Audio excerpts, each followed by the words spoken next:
My beloved brothers and sisters, I welcome you to the edge of something sacred. You have not wandered here by accident, and you have not survived your nights in vain. You have been carried, lifted, and held by a grace that does not flinch when the fire rises. When God prepares to shift your life, not a little, not a bit, but forever, He sends signs, not of thunder or fury, but of quiet reckonings that thunder in the soul.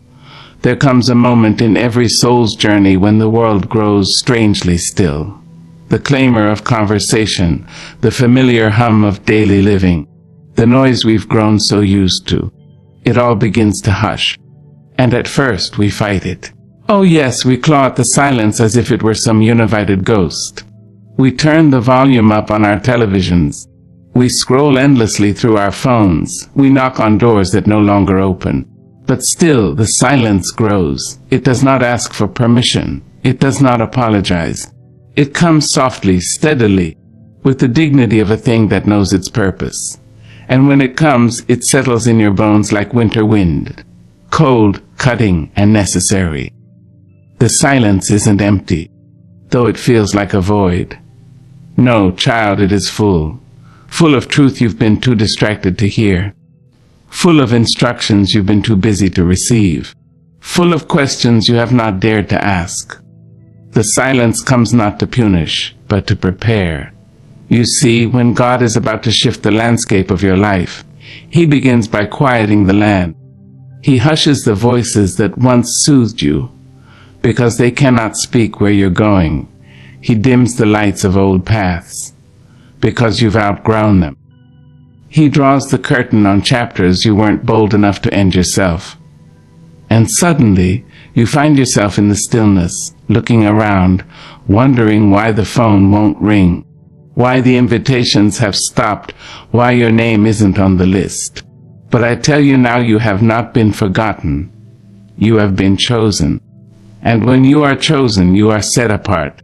And when you are set apart, solitude becomes your sanctuary, not your sentence. It is in the still places that God does His deepest work. Look at nature. The seed breaks beneath the soil in silence. No audience applauds. No trumpet announces the moment it dies in darkness to become something greater. And yet, that is where transformation begins. Beneath the surface, beneath the noise, beneath the light. So too does your becoming begin in the hush of God's hand on your life. You are not being ignored. You are being insulated. He is drawing you inward so He can speak without competition. You've been surrounded by too many voices. Some well-meaning, some manipulative, and now your Creator wants a private conversation. So He dims the distractions and turns the world's volume down. And when the silence grows louder than the noise once was, that is when the divine whisper begins. At first, you may resist. Lord knows we all do. We want to hear from God, but not like this. We want Him to speak in thunder and fire, not in the absence of sound. We want the burning bush, the parted sea, the pillar of cloud. But oftentimes, God's greatest revelations do not roar. They resonate. And oh, how they resonate in the silence. In that quiet space, you start to see yourself. Really see yourself. The masks fall off. The performances end. The applause fades. And all that's left is the truth of who you are and who God is calling you to become. The silence strips you of what you've used to shield your soul. It removes your need to please. It shows you the faces of fear you've carried like heirlooms. It reveals how long you've been tolerating things meant only for a season. Yes, child, in the silence, the mirror is clean. And though what you see may make you tremble, it is there, right there, that God begins to pour wisdom into the cracks of your confusion. And when you finally stop asking, why is this happening to me? And begin to ask, what is this trying to teach me? That is when the shift begins. That is when heaven leans in close and the voice of God, deep and sure and full of mercy, begins to say, be still. I am doing something new in you. I am pruning. I am purifying. I am preparing you for places your feet have not yet touched. Some of us are so accustomed to cows, we confuse peace with punishment. But peace is not the absence of sound, it is the presence of God. And when He clears your space, He is not subtracting, He is sanctifying. He is removing the excess to make room for the extraordinary. There is sacred power in being alone with God. That's where warriors are made. That's where prophets are birthed. That's where healing begins to rise like bread in an oven, slow and hidden, but sure. That's where you learn to walk with dignity when no one is clapping. That's where you learn to sit in the dark and trust that dawn will not forget you. And beloved, dawn never forgets.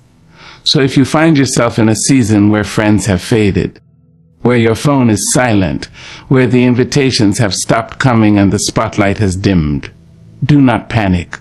Praise. Praise because you are on holy ground. Praise because God saw fit to take you to the wilderness, not to destroy you, but define you. Praise because He trusts you enough to talk to you in the quiet.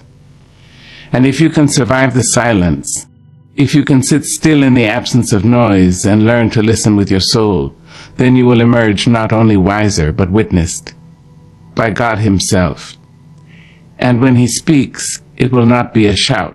It will not be a scream. It will be a still, small voice that sounds like peace, that feels like healing, that tastes like joy, and that changes everything. So do not fear the quiet. Do not run from the solitude. Do not curse the silence. It is not a prison. It is a cocoon. It is not the end. It is the in-between. And God does some of His finest work there.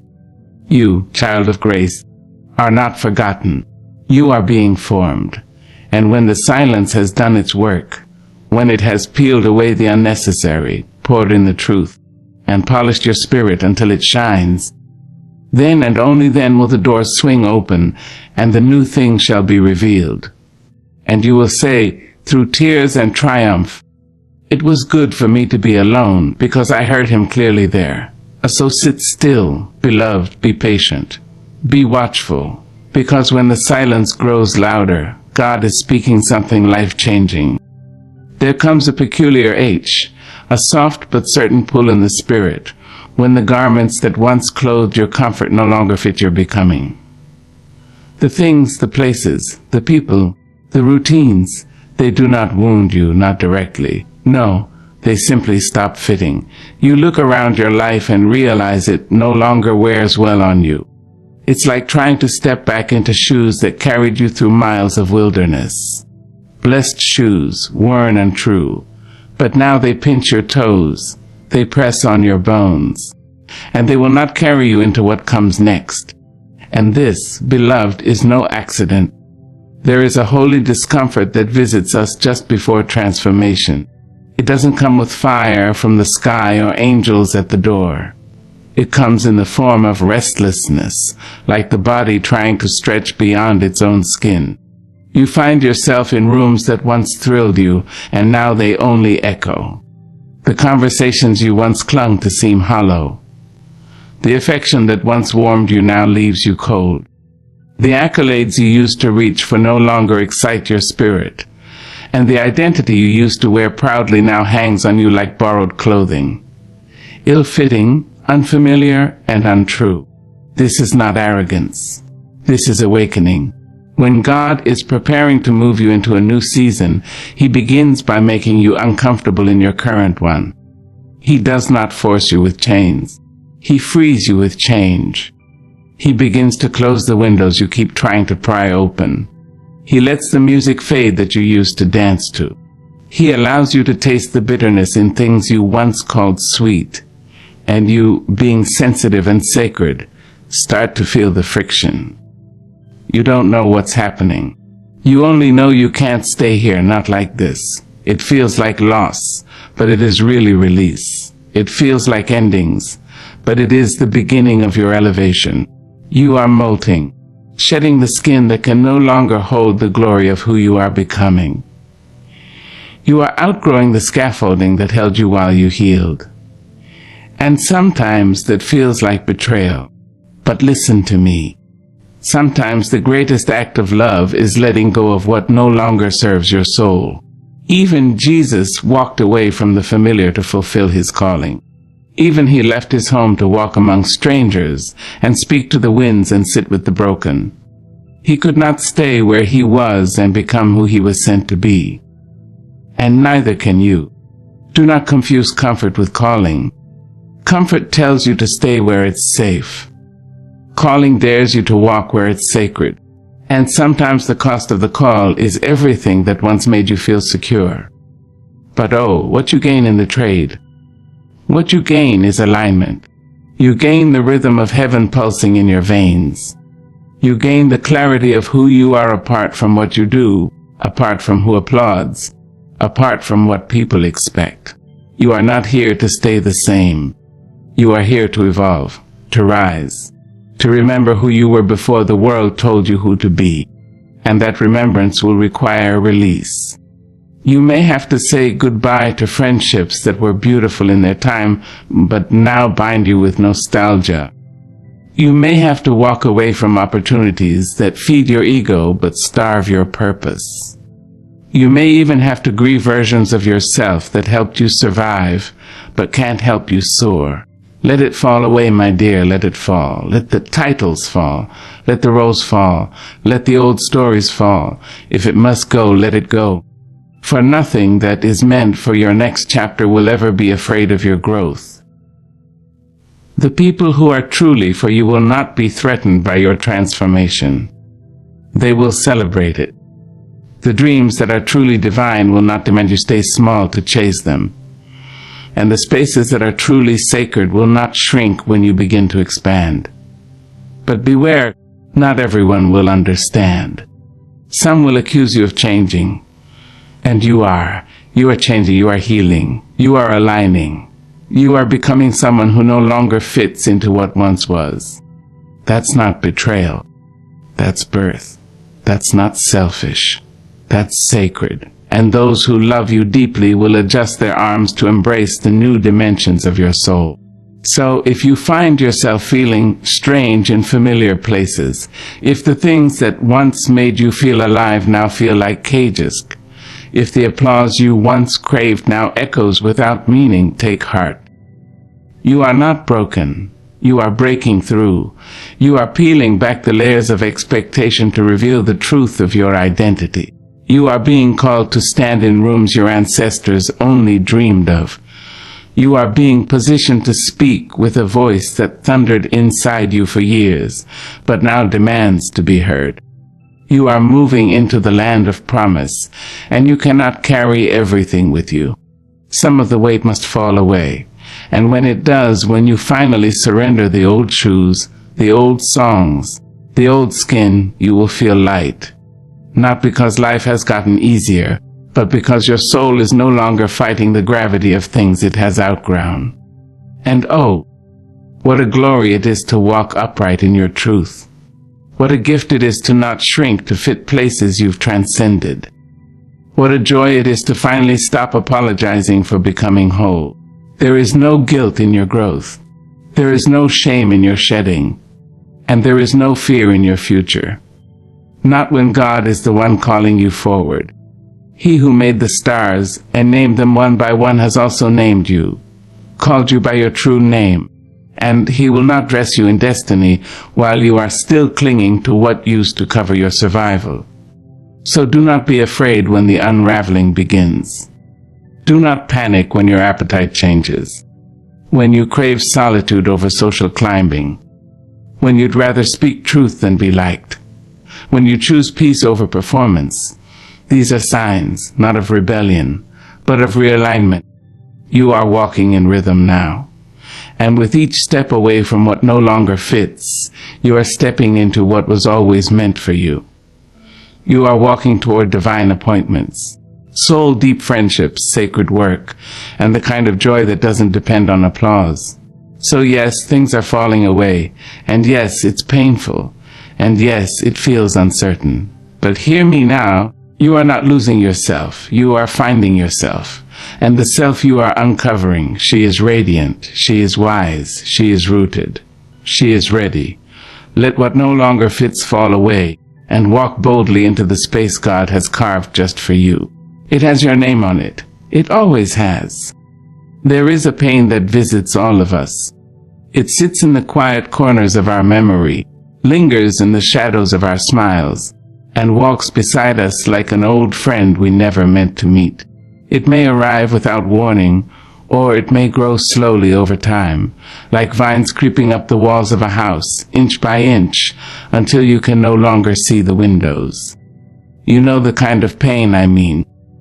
The pain of being misunderstood, even by those who claim to know your heart. The pain of disappointment, when what you prayed for didn't come, or what you trusted was broken in two. The pain of betrayal, of being left behind, of burying someone whose laughter still rings in your ears. The pain of waking up in the morning wondering if the light is worth chasing again. Yes, child, I know that pain. I know it in my marrow. I have tasted it in the salt of my tears, and I have carried it in the basket of my soul through many storms. And yet, I am here to tell you something tender and holding that pain. Though it hurt you, though it shook you, though it bent you low, was not in vain. There's no suffering so great that God cannot redeem it. No wound so deep that he cannot reach it. No heartbreak so final that he cannot breathe new life through the cracks. What once nearly broke you will one day be the very thing that builds you. But not at first. First, the pain feels senseless. First, the nights are heavy and the silence unbearable. First, you wonder how your prayers could rise while your life was falling apart. You ask questions with no answers. You shout at the heavens and hear nothing in return. You fold into yourself, aching for a reason, a meaning, a balm. And then, slowly, almost like spring after a brutal winter, something begins to shift. You begin to see glimpses, moments, glimmers of what God was doing, even when you couldn't see his hand. You remember how the storm forced you to stop and be still. How the loss carved out a depth in you that joy alone could never have shaped. How the very fire that tried to consume you refined your soul instead. It was not punishment. It was preparation. Because you are being built for more than survival. You are being shaped for significance. Your pain has purpose, not because it was fair, not because it was good, but because God is good. And the beauty of the divine is that he takes what was meant to destroy and uses it to deliver. He takes the ashes and presses them into oil. He takes the wilderness and turns it into a wellspring. He takes the cross and turns it into resurrection. Oh yes, child, he is the only one who can do such a thing. You see, when God is about to change your life forever, he often begins by allowing something in you to break. Not to punish you, but to open you, to split you wide enough so his healing can rush in, to stretch your faith until it can hold the weight of the calling he's placing on your life. You don't get purpose without pressure. You don't get testimony without testing. You don't get anointing without aching. So if you've been weeping, know that those tears are watering something sacred. If you've been walking through fire, know that you are not being burned. You are being branded with destiny. If you've been stumbling in the dark, know that even the night is as light to him. And the pain, oh, the pain that tried to bury you, God is turning it into seed. What was taken from you will be returned, not always in the same form, but with greater depth, greater peace, greater strength. You will find that the pain gave you eyes to see others more clearly, a heart to hold them more gently, and a soul that understands what it means to suffer and still rise. That's what purpose does. It gives pain a place to go, because pain that has nowhere to go festers. It poisons the spirit, curdles the joy. But when God steps in and reroutes that pain through the rivers of his grace, it becomes something else. It becomes testimony. It becomes truth. It becomes a soil out of which new life grows. You begin to speak not from theory, but from experience. You begin to walk into rooms with power, not because you have never fallen, but because you did, and you got back up. You begin to comfort others with the same comfort that once cradled your broken heart. And suddenly, your life becomes a lighthouse, illuminated not in spite of the storms, but because of them. That, beloved, is how purpose is born, not in the applause, not in the perfection, but in the pressing. And you, who have been pressed on every side, you are being shaped for glory.